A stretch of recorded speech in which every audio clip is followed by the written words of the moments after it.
Oh, shalom, my friends. Shalom, my enemies. This is, oi, I'm holding it upside down. I've got to kiss it 400 times now. Oi. Ladies and gentlemen, I am Rabbi Sal Solomon, the founder and spiritual leader of Temple Sons of Bitches. That was a burp coming up there. Temple, I should have more of my, of Dave's egg cream. He lets me drink from his glass, even in COVID times. I don't know why he does this, but founder and spiritual leader of Temple Sons of Bitches in Great Neck, New York. And one of the lovely things that Dave lets me do on his program is interview people, creative, funny people. And this is a joy for me. And today I will be talking to a shiksa, ladies and gentlemen. Oh, here she comes. We're gonna, let me put her on gallery view so that everybody sees us properly. Here she is. This shiksa person was laughing there. Her home, I believe in Chicago. You look fabulous. So her name, thank you so much. You look wonderful too, by the way. And I love the plants and the stuff and the couch. So, see, we have a potato here, but it's not a couch potato. I don't even know what the hell that means. So can you hear me? I guess you can hear me. Can you hear me? I hear you. Good, this is good. This person is Vicki Quade, ladies and gentlemen. This is a person who co-created a very popular show on a religious theme that is not, unfortunately, Judaism. No, it's the other one. It is within the Judeo-Christian canon, Catholicism.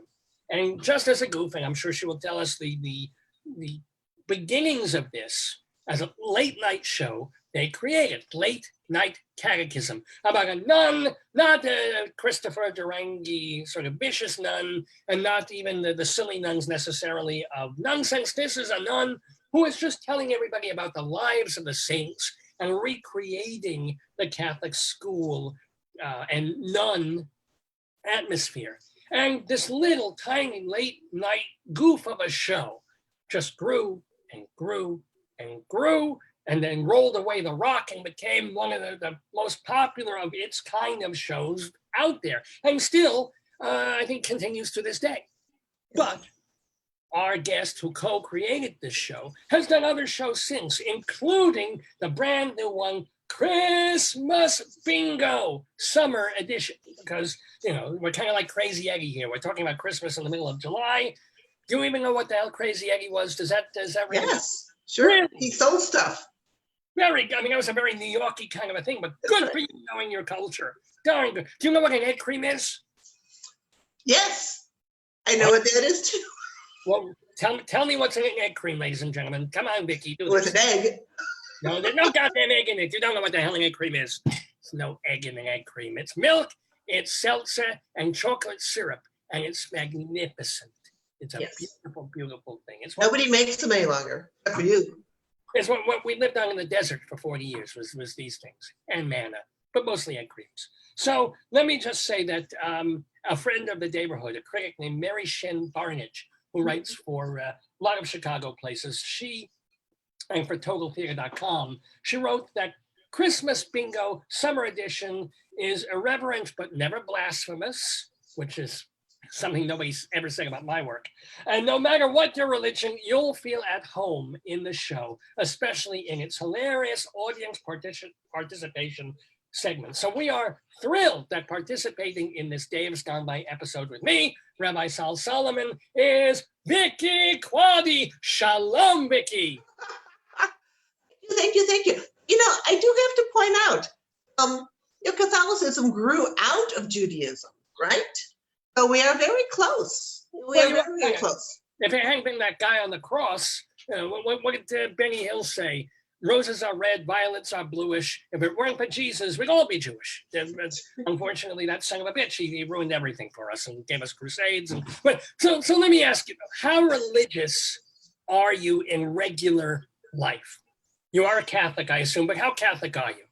Catholic. I'm pretty Catholic. I grew up Catholic. I was born on a holy day of obligation, and there aren't many of them.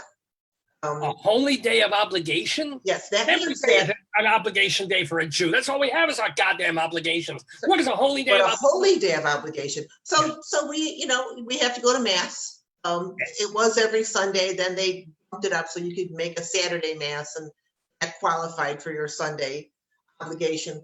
The Holy Day of Obligation comes on other days, and like I said, there's not too many of them. You are required to go to mass. So every day on my birthday, I had to go to mass. Oh, that's a fun way to spend your birthday. You know what? So I get to first grade, and one of my classmates, I remember this like it was yesterday. One of my classmates had a birthday coming up, and I said, "Oh, you must be going to mass on your birthday." She looked at me like I, was crazy. I went home and said to my mom, "Not everybody goes to mass on their birthday, Mom. Why do I have to?"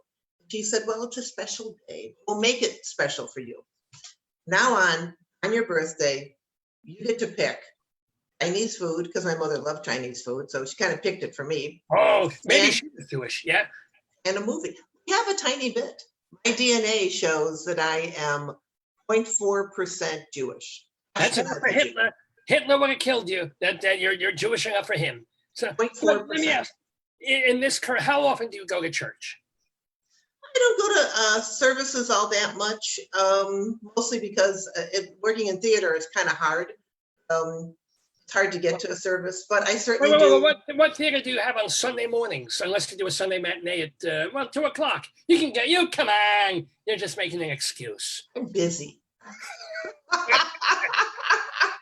What do you get? All those years ago, and on my birthday counted for something. That's true. But let me ask you, what do you get out of going to a church or a place of worship, as opposed to being home or communing with God or doing a meditation?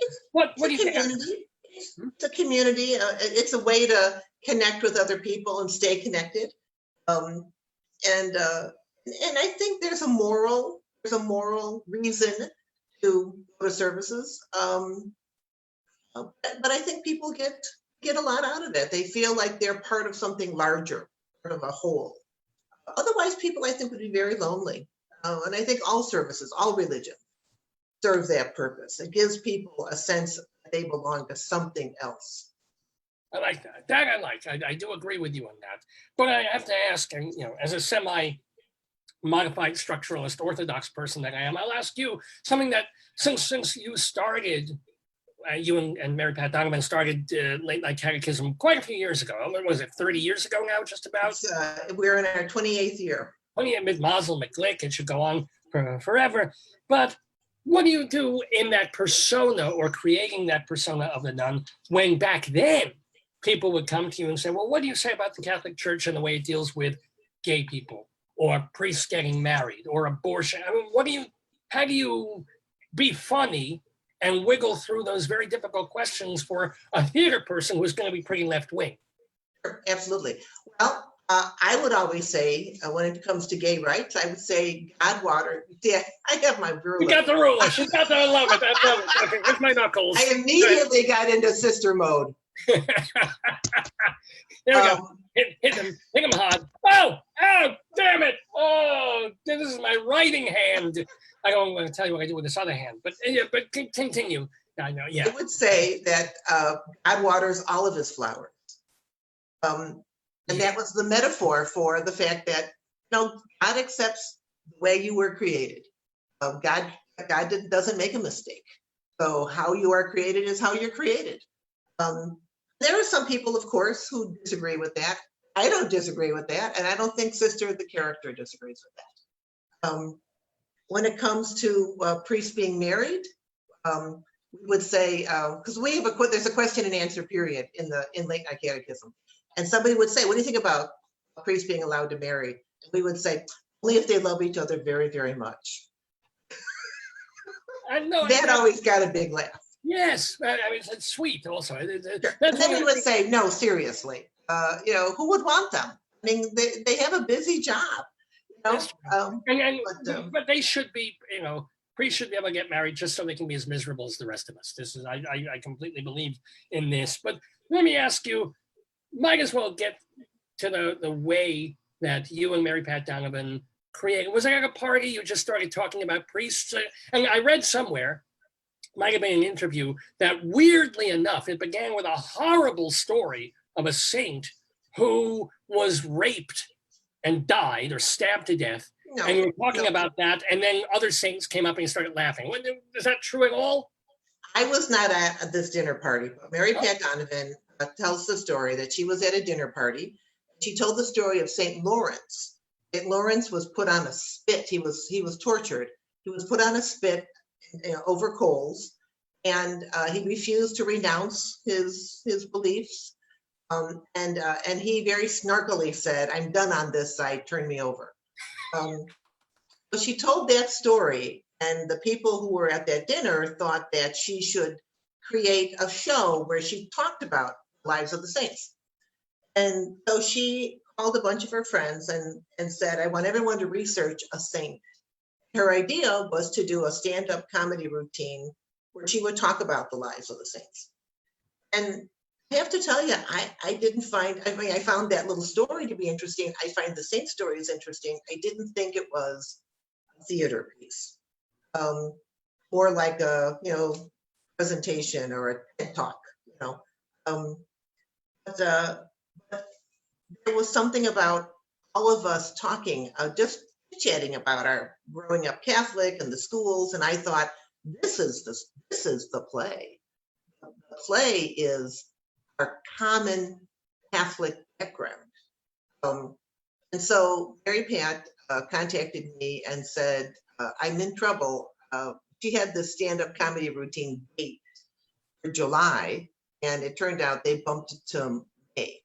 So the opening, she was to be on stage in May, and this was March. And she said, I need a script.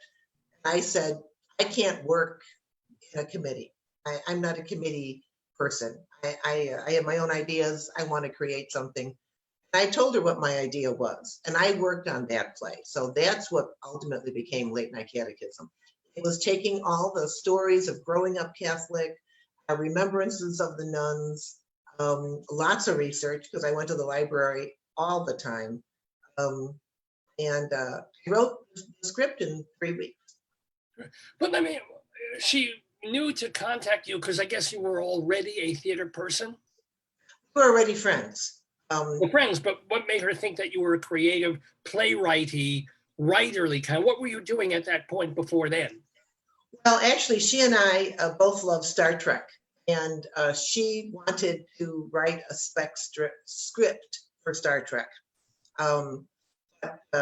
She's not a writer; she's a performer, and we were friends. And she thought, would it be fun to work on this? So I wrote this spec script for Star Trek, which actually was really good. Huh. And I had written other things. This was, I'm a professional writer. And I'd worked on other ideas for screenplays and been a professional writer my whole life. Well, okay, stop right there then. What were you publishing up to that point? Were you writing for magazines? Had you had spec scripts taken in Hollywood? I mean, what had you done? I started my career in journalism. I worked for daily newspapers. And then I got hired as a freelancer for Newsweek magazine. I worked for Newsweek for about 12 years. Wow. And then I worked at the American Bar Association for the ABA Journal, and then in their publishing department. Because the law is fascinating. I mean, if you're going to work for a trade publication, a trade association, you really can't do better than the ABA, because the law is amazing. And I loved there. I loved working there. Did you ever think of becoming a lawyer yourself? Did you have legal training? Did you go for? I didn't have legal training, and actually, I had 3 kids, so it was hard. It would be very hard for me to have gone to law school once I had those kids. And I do. I love the law. I think I'd be a good lawyer. But I went the other way. I mean, I went. Well, you be okay, except remember, you're not Jewish. So the best lawyers are all Jewish. You would be on the second. A little Jewish. Wait a minute. Oh, you're 0.4% Jewish. You're right. I'm sorry. I'm incorrect. Sorry. Here's the knuckles. Grab that. Oh, okay. Thank you. So I'm sorry. I interrupted you. After the 12 years at the ABA, what else? No, I was 18 years at the ABA. Oh, sorry. While I was at the ABA, I was also working for Newsweek magazine. Okay. As a freelancer. So I was working full-time at the ABA, working for Newsweek magazine, writing other things continuing to write, raising 3 kids, and also then creating Late Night Catechism. Late Night Catechism started in 1993. I did not leave my job at the ABA until the year 2000. I was traveling around the world with Late Night Catechism. We spent 2 years, although we only went there for the one visit. But the show was 2 years in Australia. It was in London. It was in Dublin. It was in Toronto. We opened the comedy festival in Canada. Toronto. The Toronto, isn't it? No. Ontario? But they're the major cities. What? No, I don't know where that is. So let me ask you also that when the show is performed, was it always Mary Pat as the nun? Were you sometimes, and now do you lease it to anybody for other people to play it? It was initially Mary Pat. Then when we licensed the show and it started moving around the country, we needed more actors. So we had lots of different actors. I've done the nun role many times. I do special appearances, so like a corporate event or things like that. I also am in the parades. I get floats for all the parades, and I'm in the Pride Parade and literally dressed in 20 pounds of gabardine in a full black habit, and it's 90 degrees outside. And I always figure nuns did it, I can do it too. Right, you people. Montreal. Yeah, it's all Montreal Comedy Festival. Montreal, that's it. But let me. You mentioned even in the early days, you and Mary Pat Donovan were friends. That's one of the reasons she turned to you. Did you meet in school, or when did you become friends? She was a contractor. She used to build sets, and I was pregnant with my 3rd child and my daughter, and I wanted to make one of the bedrooms into a nursery. And it needed to be painted, but I didn't want to do it myself because of the pregnancy. Be a little bit careful. And I asked around, does anyone know somebody? It's a simple job. It's painting, stuff like that. And a lot of people that I worked with said that there's a contractor actress you might enjoy. So I called her and she came over, and she did not like me. She did not like me at all. She thought I was a real diva. Like, she actually said, you can do this work. It's not hard to paint this room. Then finally I had to say, look, I'm pregnant. Don't want to do it. Then things changed. And then she ended up she did the work. Thank God. So let me ask, and I'm sorry to go there if this is a sore spot, but you were close friends. You worked on this thing together. She starred in it. She originally conceived it. You were conceiving the baby. She was conceiving this. Then you did a script and all that, and you had success, and it moved from here to there to there. And then what happened? The money, you had a falling out that was legal and terrible. And what happened? Yeah, we had a huge falling out. It was all over greed. And I was being cut out, and I had to fight for my rights. It was an ugly thing. It's ugly when success makes people turn. So she just felt you were getting too much credit. She thought that she was her baby, and that you were just adding a little bit and not enough to get 50% or whatever it's supposed to be, or 40 since she was the lead actor. Well, no, you were also acting in it, so I don't get it. What did she want that she wasn't getting? Good question. All I can say is it was that the idea of the show was really mine. The idea was kind of as a stand-up routine. It was hers. I mean, she brought the thing as a stand-up routine about the lives of the saints. Yes, but to turn it into this larger thing was really something that I created. You know what? I've always, and to this day, I've always said it was 2 of us. And I never take her name off of anything. I can't say that that's true for her.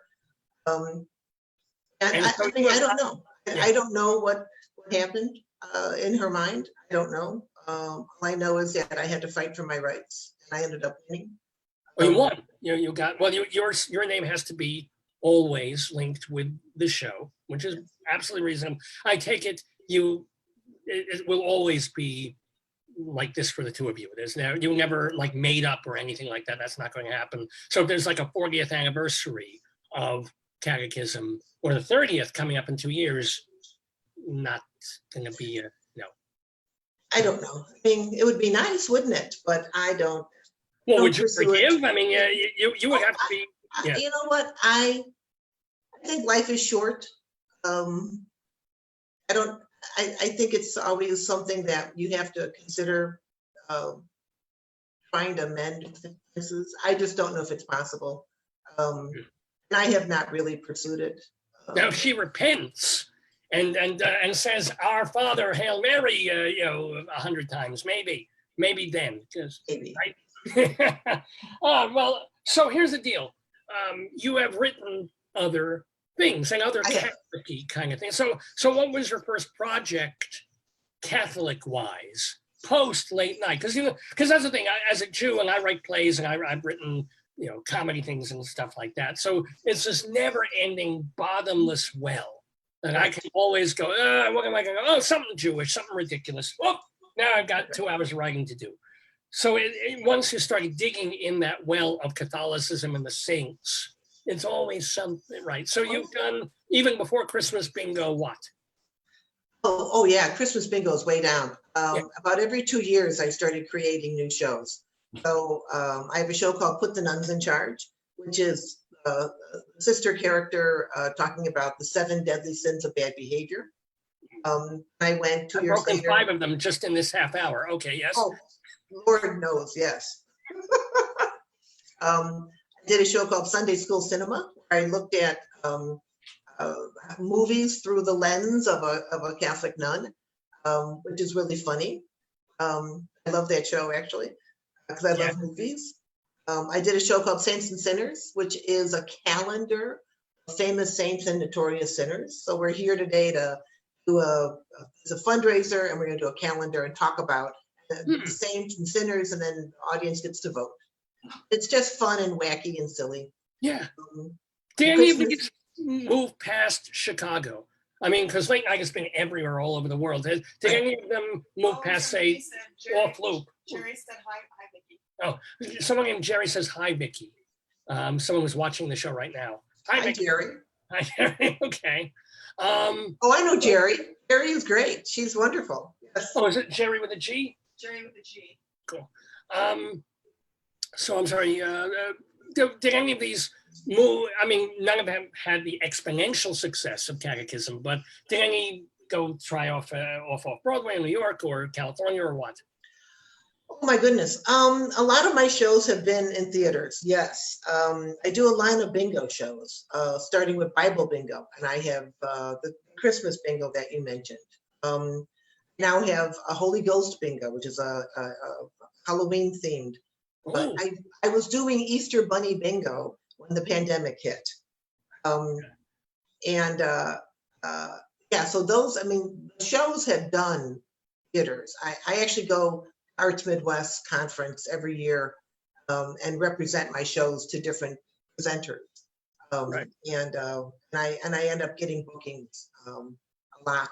So I've gone nationally. Oh, I just actually, last year I was in Singapore.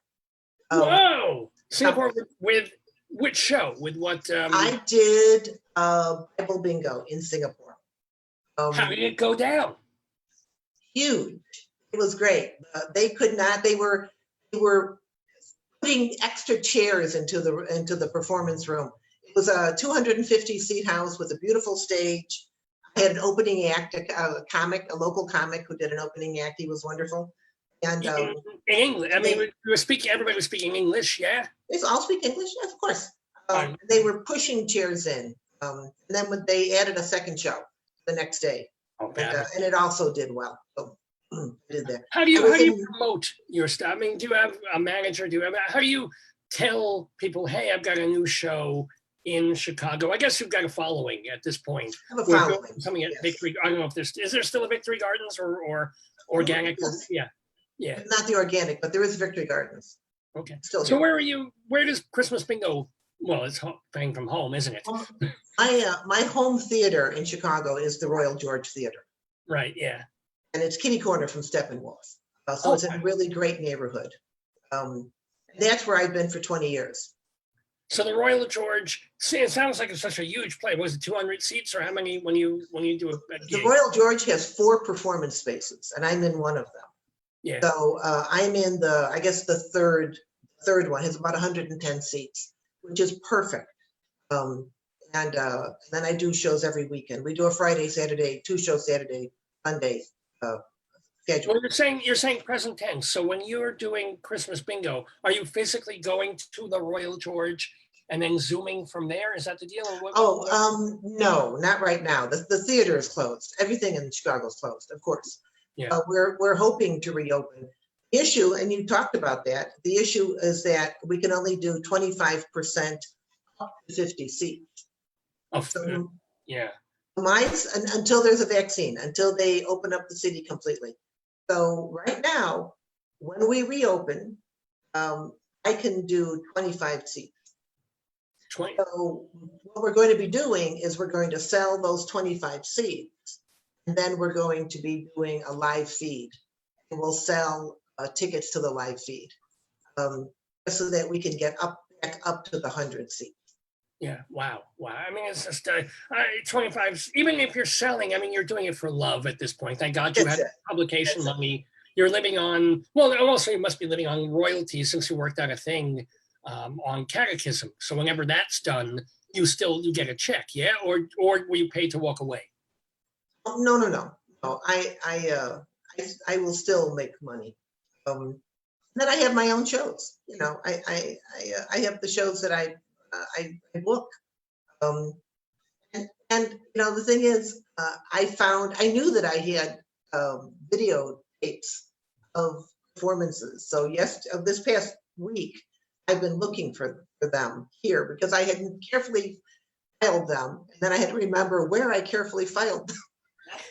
I found the carefully filed file, and now I have all these DVDs. So I'm going to be making those available through Vimeo, and we can use those either at the theater. We can use them for fundraisers. So that way we can keep our actresses safe. We can still use their talent, and they'll be paid the same way they would as if there was an actual performance. Now, speaking of writing and performing, one of the things that, again, when you were talking before about the creation of originally late night and most of the shows you're doing now, it was for a stand-up comedy. It was written stuff. You worked on a script.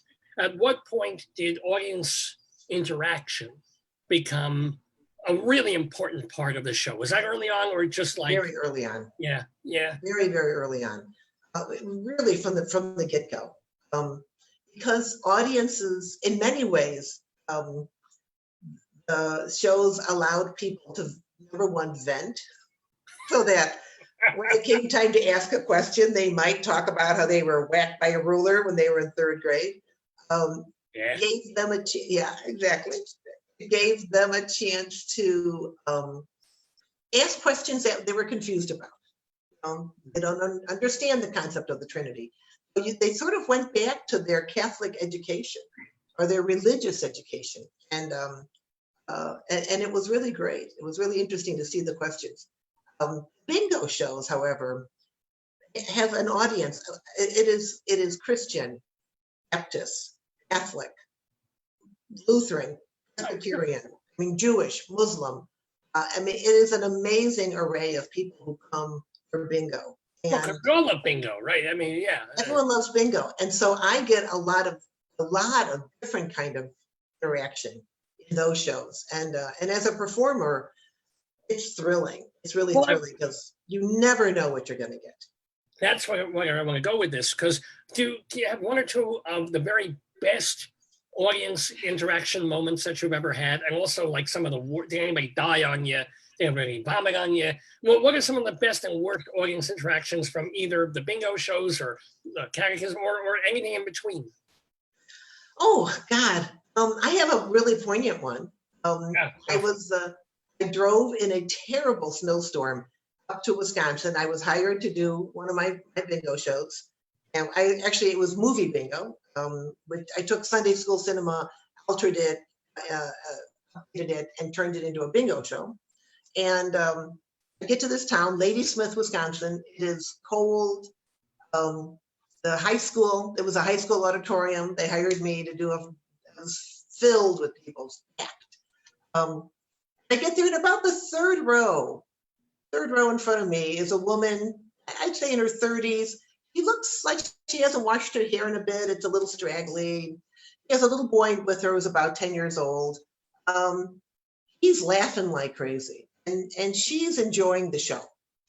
And it comes to intermission, and I go out because they were having, soda and stuff like that. And I go out, and she came up to me, tapped me on the shoulder. She said, "I just have to say thank you. My husband died about it was like 3 months earlier. He had been a truck driver, and he had had a heart attack while he was unloading his haul, right?" And she said, "This is the first time my son has laughed in 3 months." I'm telling you, I got chills. When you say to yourself, "Why am I here?" I mean, why? I say that every goddamn day. Why the hell am I here? I was there for that woman and that boy, and really, I just walked around going, "Holy cow!" It felt great. I mean, it really did fill me with. I get that. So, what are some other either funny or ridiculous things that have happened? So then I can tell you 2 terrible ones. 4 drunken women came. One was the least drunk. The 3 were really drunk. And they sat way in the back, and they shouted out horrible, sexual, terrible things for the entire first act. I was on stage doing Bible bingo. I called them up. I put them in a circle of silence on the blackboard. Yes. I leaned in and I said, "You've got to get under control. You're ruining this for people. You've got to stop this." They left. They went back to their seats. At intermission, somebody said to me, "Are they in the show? Is that I said, no. They're just drunken people." A man stood up. He started yelling at them. As I'm making my way through the audience for intermission to go off, Yeah. and this man stands up and screams at them, "You should be ashamed of yourselves." And I thought, oh God, I have got to get this audience back under control, which I did in the second act, which was great. And I got them under control because we basically threatened to throw them out. But hecklers, we ended up throwing out 4 people one time. It was a couple, a husband and wife, and they were 2 couples. They again were just drunk, and one guy, I would say something, and he would say, "Ah, yes," and he just was horrible. Put his feet on the stage, put his drinks on the stage. And at intermission, I couldn't take it any longer. And I went to the house manager and said, "You got to do something with these guys." They all went out to have a smoke. And we realized they had taken everything with them, their coats on. So the house manager locked the door to the theater, and they couldn't get back in for the second act. Very good. So, as I came in through the second act, I said, "Oh, poor George here and his group. They were filled with the Spirit, just not the Holy Spirit." And, Those are the spirits, I think we could say. Oh my gosh. That's a very good. They were gone. Because in that kind of thing, once you open the door to audience participation, you open the door to hecklers, you open the door That's to. right. That's exactly right. Usually it's pretty wonderful. I mean, really. You don't know. You might get somebody who's got a grudge. Oh, who do you have a favorite saint? Oh, well, Saint Cecilia. I love Saint Cecilia. She is a patron saint of musicians. I I took piano lessons for 12 years. And when I was growing up, we had a piece of artwork, St. Cecilia, in our home, which my mother then gave to me at some point. So I just love her because I just love the idea that she's playing the piano. Did you ever have any issues with actual clergy? Did any, because your show, one of the things about it and the shows that you do is you're not heretical and blasphemous the way certain religious performers are. You're very particular to be family friendly. Even catechism was. That is a conscious choice, yeah? Because you're a mom, or why? I think the choice was to make it family friendly because it was a classroom experience, and we wanted people to remember what it was like to be back in classroom. And if you want a singing, dancing nun, go see Nun Set. It's a fun show. If you want a nun who pulls a gun on you, go see Christopher Durang, right? Mary Ignatius, yeah. Mary Ignatius. We wanted to do a real character. And so we invited nuns all the time. In fact, to this day, we're in our 28th year, we give free tickets to all nuns. You want to see the show? Contact me. I put tickets at the box office. And I've had many hundreds of nuns take advantage of that. I also go to convents. I have many times entertained at convents. And when I travel, if there's a convent in the town that has hired me, I will try to stay at the convent. What's that like? I mean, do you just stay in a little Spartan room with a cot and bread and water? More than a cot, but it can be a Spartan room, yes. Yeah. The thing is, the convents were built for 200 women, right? And now there might be 39 members left in that convent. So the convents are largely empty, or getting empty. And so I do like to stay with nuns as much as I possibly can.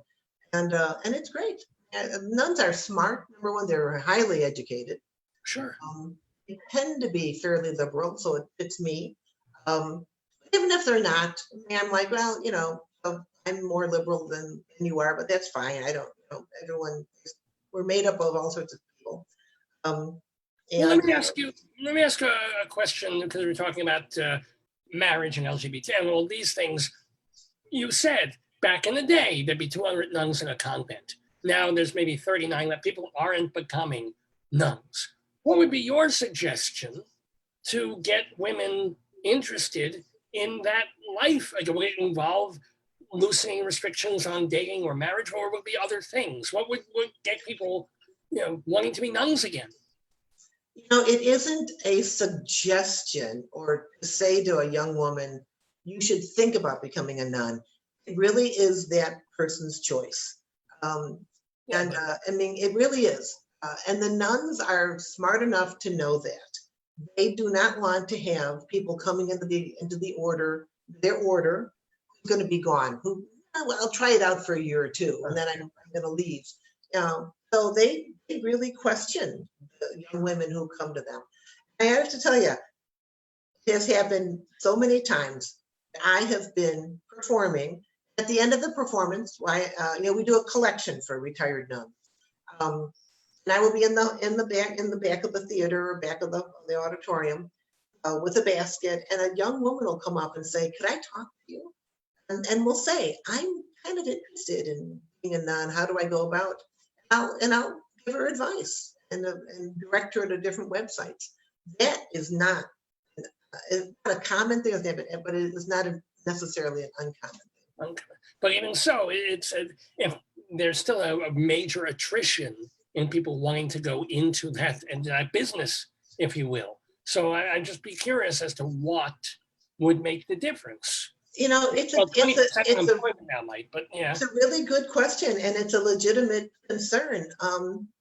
When women went into the sisterhood in such great numbers, we're looking, in the 30s, 40s, 50s, 60s, right? it was because there weren't a lot of opportunities for women. So imagine that you come from a family where it's a big Irish Catholic family. There's 12 kids. Yeah. And mom and dad are thrilled that the 3 of the daughters could join the convent. Number one, we don't have the big families any longer. Number two, there's so many wonderful opportunities for women now. That the convent life, religious life, often is not even mentioned. So it really has to be that you have a desire, you feel that you want to go into that. Yeah, no, well, I have women come to me and they might be interested in becoming rabbis because they can now. I try and guide them towards prostitution because that's so much more fun. But then the one or two, ow. Oh, this is gonna hurt. So, by the way, we've been talking with the delightful Vicki Quade, and we haven't even, oh, by the way, people see your last name, they think you might be related to Randy Quade or Dennis Quade, the actors. No They relation. are Quade, Q-U-A-I-D. Yeah. Oh, A-I-D. That's why it says that. That's their name. Are you Q-U-A-I-D. Canadian? Where does Quade come? What is the Quade derivation? is a Germanic name. It is a heavily Eastern European. Yeah. And historically, it's a Teutonic. It's a what name? Sorry. Teutonic. Teuton. Yes. Ancient name. It's 2 tongues of fun. That's a little comedy. That's clean comedy. That's Very a little. joke. You can't get me on that. How can people watch Christmas Bingo Summer Edition, by the way? Actually, there's a whole explanation on my website, which is nunsforfun.com. NUNS 4 fun, all one word. NUNS 4 fun.com. Nuns, number there's a 4. story Okay. on that, and there's a link. The link is on Eventbrite, and actually, I'm using it as a fundraiser for an order of nuns here in Chicago, the Daughters of St. Paul. They have a bookstore on Michigan Avenue, and it was broken into and looted during the riots that happened after the protests back in late May, May 30th. Because Catholic nuns are very much responsible for police breaking. Well, I think the looters were just running up and down Michigan Avenue. They had set fire to a building not too far from the bookstore, and the nuns live upstairs. So, but they were broken into, they were looted, the cash registers were stolen, and I just wanted to do something, and I had this videotape of Christmas bingo, and I was going to be thinking of doing something about Christmas in July. And I thought, I'm going to use it for these nuns. And so I put it on Vimeo. I'm selling it through Eventbrite. And then it'll be a fundraiser for these nuns. So you're posting a video, so you're not doing it live every time. This is No. It's a video. It's a video performance. Got it. Okay. Have you been Zooming live? Have you been doing any theatrical stuff via, Zoomish or Skype? We have not done that, only because it's a little bit difficult because we're so interactive. There's that Zoom delay. Yes. Tell me about it. Yeah. So we have not tried to do that, but we're talking about it now only because as the numbers in this country keep going up and up and up because people refuse social distance and wear their masks and be reasonable. I walk around with my tallis like this all day. Just there you go. Well, it doesn't cover, you have to cover both the nose and the mouth. And also, when women see me, they, cover the whole head. They're just like, you look so much better this way. This is what they're doing. But what is the feeling now in Chicago for theater, be it all the way up to Steppenwolf and Goodman to the smaller, off loopy kind of theaters? Are they thinking maybe before the end of the year, the little ones, the 100 seats, nothing that you're shaking? Here's the problem. If you can only do 25%, you've got a little theater that has, let's say, 60 seats. You can sell 15 seats. It's not worth it. So, But wait a minute. But those theaters likely, one hopes, one imagines, are not for profit. So their money, they're not living on tickets. They're nice, but they've got to be living on grant money or donations and stuff anyway. So whether it's 15 or 25 or 50 people doesn't make that much of a difference. Maybe it does. Does it? It does, absolutely. Yeah. Because I mean, I am a for-profit company, but I have lots of friends who are not for profit, and yeah, they may get a grant, but it's a very small grant. They rely on ticket sales to keep the company going. And they, and those smaller houses, you just can't do 25 seats. I mean, you can't do 25%. For me, doing 25 seats is really going to be simply a labor of love.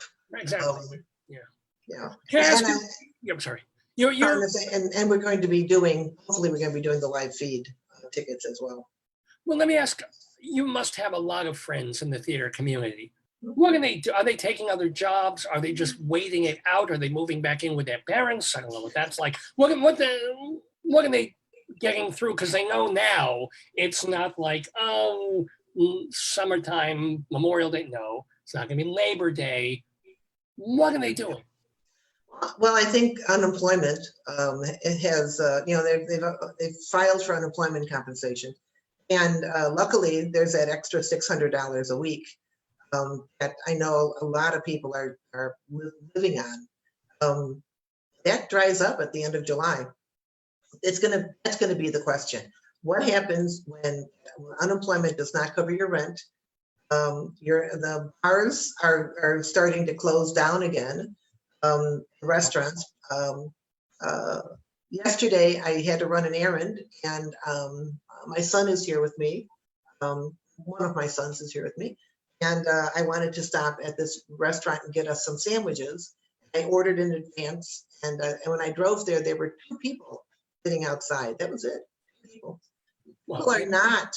I mean, the restaurants. The woman said to me, "Would you like to leave us a tip?" And I thought, "Oh my goodness, of course." And then she came out with the sandwiches, but that's a very popular restaurant, people outside. So I just think that the actors who are bartenders and they work in restaurants or they do office work, and there's a hold on work. A lot of my actor friends are still working at home, so they're doing that. But my friends who have mostly worked in the restaurant field. Yeah. Or not. That's right, because traditionally when actors were unemployed, what do? They go working, they serve tables. Now they've got literally both of their possible careers have been tanked over the past 3 months and probably the next 3. By the way, your family, you mentioned you have 3 sons, McMazel, McGlick, they're healthy. I mean, is anybody in showbiz? Oh, sorry. Sons, 1 daughter. 2 sons, 1 daughter. Let's not, it's the Me Too era. Let's not forget the girls. Very important. Forgive me. She's just as important. She's almost as important. The boys are a little bit more, all right, go ahead. Are any of them in the showbiz, or are they completely doing other things? They all worked for me when they were growing up because that was their job. So they've all done ushering and things like that, stage managing. 3 of them know how to stage manage, and some of them have traveled with me to stage manage. No, my oldest is a biologist and works at the University of Chicago. So let her find a cure, goddammit. When they're all working on that. Good, yeah, damn. Biology. They're all working on it. They really are. Good. My second son is a mathematician and is a college professor. And my daughter, 0.4% Jewish. That's in her. Yeah. And my daughter works in museums. She has a master's in art education, and she does educational programming. So yeah, they're all them all. They're all turned out okay. That's a pretty nice line. And can I ask? It's none of my business, but I always make it my business. Your husband married? Not married? What's her thing? Not married. Yeah. I'm divorced.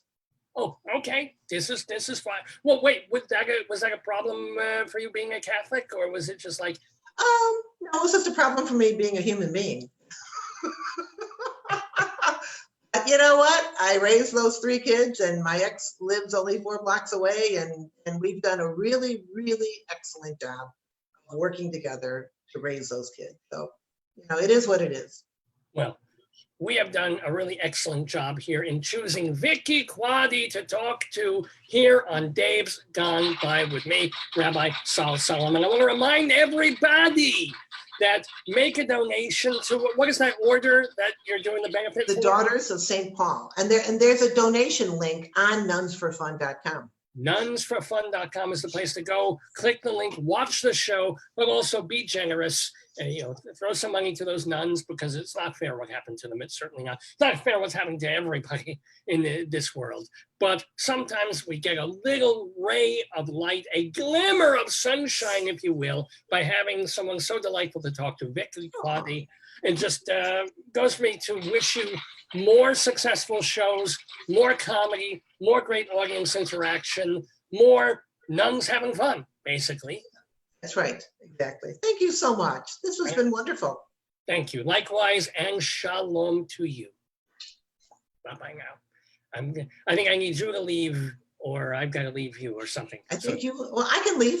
Okay. I'll leave. I can do this, but bye-bye. Bye. Vicki Quade, everybody. Vicki Quade, thank you so much. On the Dave's Gone By program. Oh, she almost makes me want to turn Catholic. Almost. I'm staying Jewish. But ladies and gentlemen, the delightful Vicki Quade here on Dave's Gone By. Dave is coming back to the show. Of course, he has more to do for you. But I wish you a happy week, a safe 4th of July. You don't need the firecrackers. Just eat a lot of beans and things like that, and you can fart really loudly, and it will sound like firecrackers. I do this daily. I'll see you soon.